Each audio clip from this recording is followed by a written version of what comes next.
Fast checkup हो जाए second checkup रे आपणकर टैबलेट भी स्टार्ट हो जाए गोटे अल्बेंडाजोल टैबलेट भी देते सेटा भी खाइबे आपणकर जो आयरन टैबलेट नौकरी मेनली आप गोटे गोटे खाऊँ एवं दीटा लगा कहीं खुआऊँ ना आपणकर जब हिमोग्लोबिन गोटे गर्भवती महिलार 11 रु कम होगा माने कौन 7.1 रु 10.9 एतिक जदि हो जाऊँगी आपको दीटा लगा आयरन खाया पड़ो जब 11 रु अधिक रोचे जो मानकर से गोटे गोटे खाया पड़ुची तो आपंकर जेहेतु केते अच्छे रिसेंट 12/3 क्वेश्चन 12.2 अच्छी 12/3 रे क्वेश्चन 12.2 एटा 9/4 रे हेची 10 ग्राम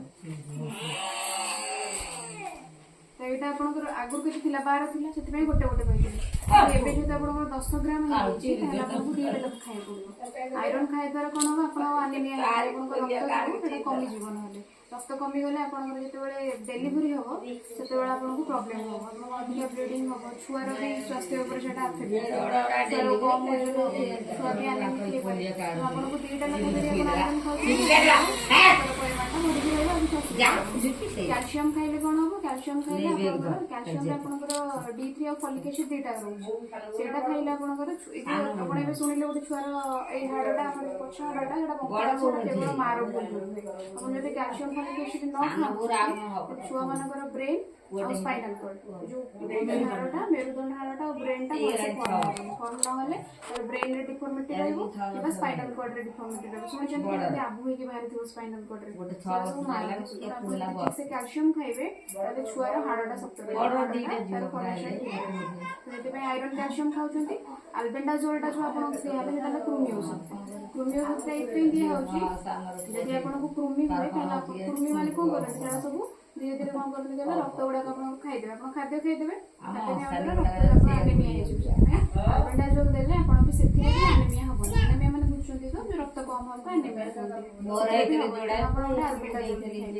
आपनकर 4 थर चेकअप हवार गोटे होची प्रथम करदेला आपन 12 सप्ताह भीतर जोथरे आपन को गोटे दीटा इंजेक्शन पाइथिले दीटा इंजेक्शन नीचंती दीटा इंजेक्शन पाइथिले एबे सेकेंड रे आपन को सब टैबलेट खाइबे आपन को टोटल कैल्शियम 360 खाया पड़ो टोटल हमर केते खाइबे 360 रा टैबलेट खाइबे डेली कैल्शियम और आयरन कैल्शियम आयरन आपन को एबे आयरन भी दीटा खाया पड़ो मने रखिबे आयरन ता आपन जदी खाली रे खाइ दउचंती तार अब्जॉर्प्शन कम जो आपन शरीर जो हम जते बेले आयरन खाइबे चेष्टा करी कि जे बाहर वाली गिरी गोटे काम बसेइबो ए सब जिंस जदी आपण खाइबे आयरन ता से आपन को बॉडी रे ठीक से जागा मो घर घर मो अब्जॉर्प्शन हो त सब बेले मन में आयरन ता लेनी बुढ़ा भी प्रोग्राम करे कहबे आयरन और कैल्शियम गिरी जरागो केबे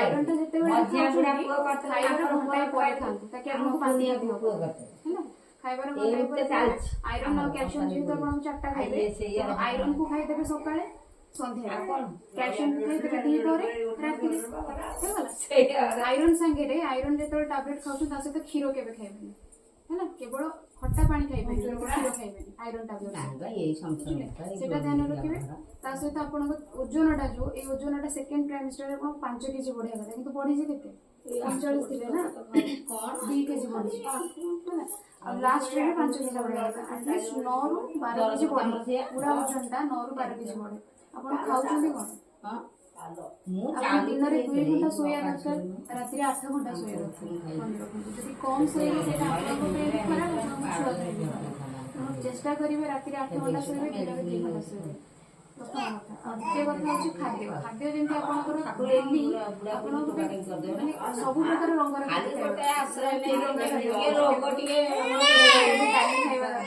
भात रुटी क्षीर नॉनभेज खाऊँ तो क्षीर माछ मास अंडा ये सब जिन रहा सब अधिक प्रोटीन खाद्य खावा दरकार प्रोटीन कौन कौन खाए कहल अधिक प्रोटीन आपको मिल गजा मुग को राति मुग बतुरे हाँ भिजे से गजा मुगटा खाइबे से प्रोटीन अधिक अच्छे डाली रे प्रोटीन अधिक अच्छे दहीटा डेली खावा दरकार दहीटा खाइले आपन जो इंटेस्टाइन खाद्य जहाँ खाऊँ ठीक से आपंकर माने झाड़ा ये किसी प्रॉब्लम झाड़ा कन्स्टिपेशन झाड़ा ସେ ଗୋଟେ କନ୍ୟା ପ୍ରୋଟିନ୍ ବି ଅଛି ସେ ସବୁ ଖାଦ୍ୟ ଆପଣ ଖାଇବେ। ଫଳ ନିହାତି ଗଳିଯିବ ଗୋଟେ ପୁଅ ଫଳ ତାର ନିହାତି ଖାଇବେ। ଆପଣଙ୍କର ପାଣି ବି ଅଧିକା ଆପଣଙ୍କର ବ୍ଲଡ ପ୍ରେସର ଏବେ କମି ଯାଇଛି। କାହିଁ କମି ଯାଇଛି? ପାଣି ପାଣି ବହୁତ କମ ପିଉଛନ୍ତି। ORS ପାଣି ପିଅନ୍ତୁ। ORS ପିଅନ୍ତୁ ନା ପିଅନ୍ତିନି? ଯିବା ଘରକୁ ଯିବା ସେଠି ORS ନେଇଯିବେ ଡେଲି ORS ଗୋଟେ ଗୋଟେ ଲିଟର ପିଇବେ। ଆପଣଙ୍କ ବ୍ଲଡ ପ୍ରେସର ବହୁତ କମି ଯାଉଛି। 70-40 ମାନେ ଆପଣଙ୍କୁ ଦୁର୍ବଳ ଲାଗିବ, ଉଠି ପାରିବେନି, ବାନ୍ତି ଲାଗିବ, ଏସବୁ ଲାଗିବ। ଯଦି ଆପଣଙ୍କର ବ୍ଲଡ ପ୍ରେସର ଠିକ ରହିଲା ଆଉ କିଛି ଲାଗିବନି। ତେଣୁ ଆପଣ ଏଇଟା କରିବେ। ତା ସହିତ ଯିବା ଏଇ ଟାଇମରେ ଯଦି ଆପଣଙ୍କର ଜ୍ୱର ଯେମିତି ନ ହବା ଦରକାର, ମଶାରୀ ଟାଣିକି ଶୋଉଛନ୍ତି, ଜ୍ୱର ମ୍ୟାଲେରିଆ ଡେଙ୍ଗୁ ଏସବୁ ନ ହବା ଦରକାର, ଥଣ୍ଡା ଫଣ୍ଡା ନ ହବା ଦରକାର, ଧ୍ୟାନ ରଖିବେ ନିଜର। ତା ସହିତ ଯଦି କେତେବେଳେ 9 ତାରିଖ ଚେକଅପ୍ ହଉଛି ଆମର, କୋଉଠି କହିଲେ ଆମର ପାଖ ସାକ୍ଷୀଗୋପାଳରେ ହଉଛି କି ଅଳପୁରରେ ହଉଛି। ପ୍ରତ୍ୟେକ ମାସ 9 ତାରିଖରେ ଯାଇକି ଟିକେ ଚେକ୍ କରିଦେବେ, କାହିଁକିନା ସେଠି ପ୍ରପର ସରିଯାଇଛି ଯେ ବହୁତ ଚେକ୍ କରିଦେବେ। ତା ସହିତ ଆଉ ମାନେ ସବୁ ତ କଣ ୟାରି କଥା ବେଶୀ ଭିଡିଓ ହଉଛି। କି ଆପଣଙ୍କର ପରିସ୍ରାରେ କିଛି ପଡୁଛି, ଧଳା କି ଆପଣଙ୍କ ପରିସ୍ରା ଦ୍ୱାରା କୁଣ୍ଡେଇ ହଉଛି ହେଲା, ଏମିତି ଯଦି ହୁଏ କିମ୍ବା ପାଦ ଫୁଲେ, ପାଦ ହାତ ମୁହଁ ଯଦି ଫୁଲିବ ହସ୍ପିଟାଲକୁ ଯିବେ କି ଆମକୁ ଜଣେଇବେ, ଆମେ ଯାହା ଭାବରେ ଆପଣଙ୍କୁ କହିବୁ। ଏଇ ସବୁ ଜିନିଷ ହଉଛି ଟିକେ ଡେଞ୍ଜର ଜିନିଷ। ଆଉ ଯଦି ଅନୟୁଜୁଆଲ ବ୍ଲିଡିଂ ହେଲା, ଯେତେବେଳେ ହଠାତ୍ ବ୍ଲିଡିଂ ହେଲା ଦେଖିଲେ ତାହେଲେ ସାଙ୍ଗେ ସାଙ୍ଗେ ଆସିବେ। ଆଉ ଛୁଆ ବୁଲିବା ଏବେ ଯଦି ଜାଣିପାରିବେନି, ଜାଣିଛନ୍ତି ନା? ହଁ, ଏବେ ଧୀରେ ଧୀରେ ସେଟା ଛୁଆ ବୁଲିବ। ଛୁଆଟା ବୁଲିବ ଯଦି କେତେବେଳେ ବନ୍ଦ ହେଇଯାଏ ସେଇଟା ବି ଗୋଟେ ଡେଞ୍ଜର ସାଇନ୍। ତମେ ସାଙ୍ଗେ ସାଙ୍ଗେ ଆସିକି ଦେଖା କରିବ। ସବୁବେଳେ ଚେଷ୍ଟା କରିବ ଛୁଆ ବୁଲିବାଟା ଯେମିତି ଜାଣିପାରିବା ଦରକାର। ଆଉ ଯଦି କେତେବେଳେ ପେନ୍ ହଉଛି, ମାନେ ବହୁତ ଜୋରରେ ଯନ୍ତ୍ରଣା ହେଲା, ତମେ ଆଉ ଏଇଟା କହିବନି କି ମୋର ଫଲ୍ସ ପେନ୍ ହଉଛି ବୋଲି। ଫଲ୍ସ ପେନ୍ ହେଇକି ଘରେ ରହିଯିବ, ସେଟା ଆବୋର୍ଟ ହେଇଯିବ।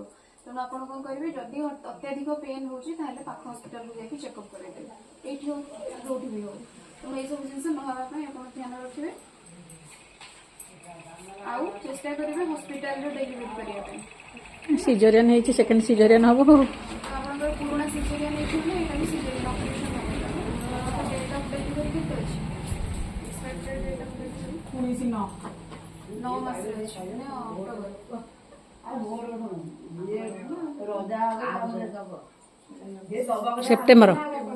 ସେପ୍ଟେମ୍ବର ମାସରେ ଅଛି ମାନେ ଆପଣ ସେଇ ଅନୁସାରେ ଲାଷ୍ଟରେ ଯୋଉ ଆପଣଙ୍କର ଚେକଅପ୍ ହବ, ସେତେବେଳେ ଆମେ ପେଟର ଚେକଅପ୍ କଲେ ଆମେ ଜାଣିପାରିବା। ଲାଷ୍ଟ ଚେକଅପ୍ ପୂର୍ବରୁ ଆପଣଙ୍କୁ ହସ୍ପିଟାଲାଇଜେସନ ହବାକୁ ପଡିବ। ଆପଣଙ୍କ ହସ୍ପିଟାଲାଇଜେସନ ମୋର ଦ୍ୱିତୀୟ ବେବି ନା, ଫାଷ୍ଟ କଣ ଅଛି? ପୁଅ ପୁଅ ଅଛି। ଏଇଟା ଯାହା ବି ହବ ଆପରେ ଆଉ ଚାହୁଁଛ, ଆପରେ ଆଉ ଚାହିଁବନି। ତେଣୁ ଆପଣ ସେଇଠି କେତେ ବର୍ଷର? 5 ବର୍ଷ ନବ ପୁରା 6 ଚାଲିବ। ଫ୍ୟାମିଲି ପ୍ଲାନିଂ ଅପରେସନ କରିଦେବେ ଆଗୁଆ କହିକି। ନହେଲେ ଆଉ ଯଦି କିଛି ଚାହିଁବେ କି କଣ ଆପଣଙ୍କର ଇଏ, ତାହେଲେ ଆୟୁଷୁଣି ଆମର ଅଛି। ସେଇଠି ସେମାନେ 50 ଆୟୁଷୁଣି, ଯେତେବେଳେ ପ୍ରସବ ହେଇଯିବ ସେତେବେଳେ ସେମାନେ 50 ଆୟୁଷୁଣି ଗୋଟେ ଦେଇଦେବେ। ଆୟୁଷୁଣି ଦେଇଦେଲେ ଆପଣଙ୍କର 10 ବର୍ଷ କି 5 ବର୍ଷ ପର୍ଯ୍ୟନ୍ତ ଯାହା ଆପଣ ଚଏସ୍ କରିବେ, କାରଣ ଆମକୁ ଛୁଆ ହବନି। କିନ୍ତୁ ଆପଣ ଯେହେତୁ 2ଟା ଛୁଆ ହେଇଯିବେ, ପ୍ରାୟୋରିଟି ଦେବେ କି ମାନେ ଫ୍ୟାମିଲି ପ୍ଲାନିଂ ଟା କମ୍ପ୍ଲିଟ୍ କରିଦେବା ପାଇଁ। ସିଜରିଆନ ହେଇଛି ମାନେ ତ ସେ ସିଜରିଆନ ବେଳେ ହିଁ କହିକିରି କରିବ ଫ୍ୟାମିଲି ପ୍ଲାନିଂ ଆଉ।